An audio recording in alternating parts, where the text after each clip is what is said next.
ये सभी गांव वाले मिलकर अपने देवता की मूर्ति बनाते हैं, जिसे देखकर इनका देवता बहुत खुश होता है। लेकिन इससे पानी वाला देवता इन पर गुस्सा हो जाता है, क्योंकि इनका शहर चारों तरफ से पानी से घिरा हुआ है और ये इसके बदौलत ही जिंदा है। इसलिए ये इनके गाँव में आके इन्हें धमकी देता है कि सभी गाँव वालों ध्यान से सुन लो, अगर 7 दिन के अंदर तुम लोगों ने मेरी मूर्ति नहीं बनाई तो तुम लोगों की खैर नहीं। और उस मूर्ति के हाथ में एक सोने का चमकने वाला त्रिशूल भी होना चाहिए। ये सुनकर सभी गाँव वाले टेंशन में आ जाते हैं, क्योंकि मूर्ति तो ये जैसे तैसे बना लेंगे, लेकिन सोने का त्रिशूल कैसे बनाएंगे। मगर तभी एक चूहा खजाने का एक नक्शा लेकर आता है और सभी को समझाता है कि सोना हम यहाँ से ला सकते हैं। तो ये सभी एक बिना पंख वाले पक्षी को लेकर सोना लाने निकल पड़ते हैं। लेकिन रास्ते में ही एक ऑक्टोपस का बच्चा इनकी जहाज पर हमला कर देता है और इनके जहाज को खिलौना समझकर खेलने लगता है। लेकिन इसके खेल के चक्कर में जहाज पर सबकी जान हलक में आ जाती है। तब एक समझदार बागर बिल्ला जैसे तैसे भागकर ऑक्टोपस के कान के पास जाता है और मीठी मीठी लोरी सुनाकर उसे शांत कराता है। जिसके बाद ये सब आगे का सफर जारी करते हैं। मगर जब ये उस नक्शे वाले जगह पर पहुँचते हैं तो देखते हैं कि सोना वहाँ पर नहीं है। लेकिन जब ये उस नक्शे वाले जगह पर पहुँचते हैं तो वहाँ सोना नहीं होता है, बल्कि उस आइलैंड पर बहुत सारे मॉन्स्टर रहते हैं जो इन्हें चारों तरफ से घेर कर बोरी में भरने लगते हैं। लेकिन ये चूहा जैसे तैसे बच जाता है तो ये अपने टिंगू साथी के साथ मॉन्स्टर्स के खजाने तक पहुँच जाता है। पर उस खजाने में नीलम पत्थर नहीं था, जिसके लिए ये सभी यहाँ आए थे। तभी इस चूहे को पता चलता है कि ये सब इन मॉन्स्टर्स की चाल थी। ये झूठ मूठ का खजाने का नक्शा बनाकर एक मशीन के जरिए समुद्र में फेंक रहे हैं, ताकि इंसान खजाने की लालच में इनके आइलैंड पर आए और ये उन्हें पकड़ कर खा जाए। तभी मॉन्स्टर्स का अलार्म बजने लगता है, क्योंकि सूरज उगने वाला था। इसलिए मॉन्स्टर्स अपनी जान बचाने के लिए अपने अपने घरों में छुप जाते हैं और मौका देखकर चूहा अपने सभी साथियों को आजाद कर देता है। अब उनकी पूरी टीम यूनाइट हो चुकी थी,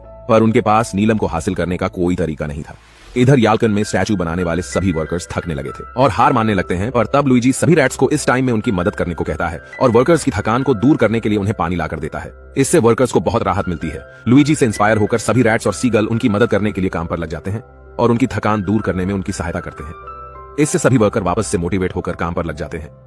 इधर जेसन अपने अलावा अपने पूरे क्रूज के स्केलेटन को अलग अलग करके उन्हें केज से निकाल देता है, जो वापस जुड़कर पहले जैसे हो जाते हैं। पर वो इतने लॉयल थे कि जेसन के बिना वहां से जाने से मना कर देते हैं। वही पैटी को वहां मौजूद खजानों से ट्राइडेंट तैयार करने का आइडिया आता है और वो वहां से अपनी पूरी टीम के साथ कामयाबी हासिल करके अपने आइलैंड वापस लौटने का प्लान बनाती है। ड्रेक और दोनों रैट्स उस रोबोट पर कंट्रोल करने के मिशन पर जाते हैं, ताकि उसे कंट्रोल करके वो साइक्लॉप्स का सामना कर सके। और जब यूकिस उन्हें देखता है तो उनके पीछे पड़ जाता है, लेकिन ड्रैक उसे बड़ी ही आसानी से एक ट्रैप में फंसा देता है। इधर सैम और पैटी उन जायंट स्कॉर्पियंस के साथ उस मल्टी हेड ड्रैगन का अंत करने जाते हैं, जहां वो स्कॉर्पियंस उस ड्रैगन के अंत के लिए एक तरकीब अपनाते हैं और उन्हें उन्हीं के एबिलिटी का शिकार बनाकर डिफीट कर देते हैं। इसके बाद वो खजाने का इस्तेमाल करके ट्राइडेंट बनाने की प्रक्रिया शुरू करते हैं और आखिर में बहुत से जेम्स को भट्टी में पिघलाकर पोसाइडन के स्टैचू के लिए एक जायंट चमकदार ट्राइडेंट तैयार कर लेते हैं। पर जैसे ही साइक्लॉप्स को इसका आभास होता है, वो नींद से जाग जाते हैं और उन्हें पैटी और उसके साथियों द्वारा किए गए सारे कारनामों के बारे में पता चल जाता है। इसीलिए वो उनके पीछे पड़ जाते हैं। उनकी एब्सेंस में खुद को आजाद पाकर जेसन की क्रूज उसे पूरे केज के साथ उठाकर वहां से जाने लगते हैं। इधर ड्रैक अपनी टीम के साथ उस जायंट रोबोट के अंदर घुस जाता है और वो उसके सिस्टम के प्रोग्राम को रिसेट करके उसे अपने मुताबिक रिप्रोग्राम कर देते हैं। इधर पैटी की टीम ट्राइडेंट के साथ वहां से निकलने के फिराक में होते हैं, पर तभी वह साइक्लोप्स आर्मी उन्हें चारों ओर से घेर लेते हैं। वो स्कॉर्पियंस और बाकी सभी उनका बहादुरी से सामना करने की बहुत कोशिश करते हैं, पर इसका कोई फायदा नहीं होता। पर तभी वहां ड्रैक उस रोबोट के साथ आ जाता है, जो अपने रिप्रोग्रामिंग के कारण उसके कंट्रोल में था। उसके इस्तेमाल से वो साइक्लोप्स पर भारी पड़ते हैं, जिस कारण से साइक्लोप्स के लीडर के अलावा बाकी सभी भाग जाते हैं। उतने में जेसन भी अपनी आर्मी के साथ पहुंच जाता है।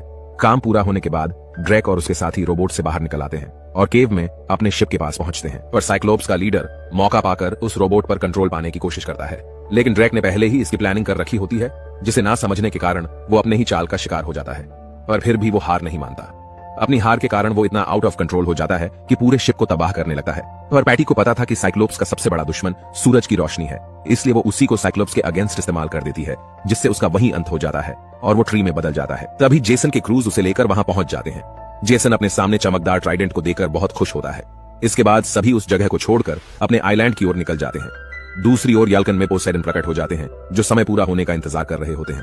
पर तब ज़्यूस अपनी वाइफ के कहने पर अपने किए का प्रायश्चित करते हैं और जेसन की शिप को समय रहते पहुंचाने में उनकी मदद करते हैं, जिस वजह से जेसन सही समय पर ट्राइडेंट के साथ पहुंच जाता है। पोसाइडन उस ट्राइडेंट को देखकर बहुत खुश होते हैं। अब तक पोसाइडन की स्टैचू भी पूरी तरह से तैयार हो चुकी थी, इसलिए पोसाइडन याल्कन निवासियों के काम से बहुत प्रभावित होते हैं और उनके शहर को वापस से पहले जैसा करके वहां से खुशी खुशी लौट जाते हैं।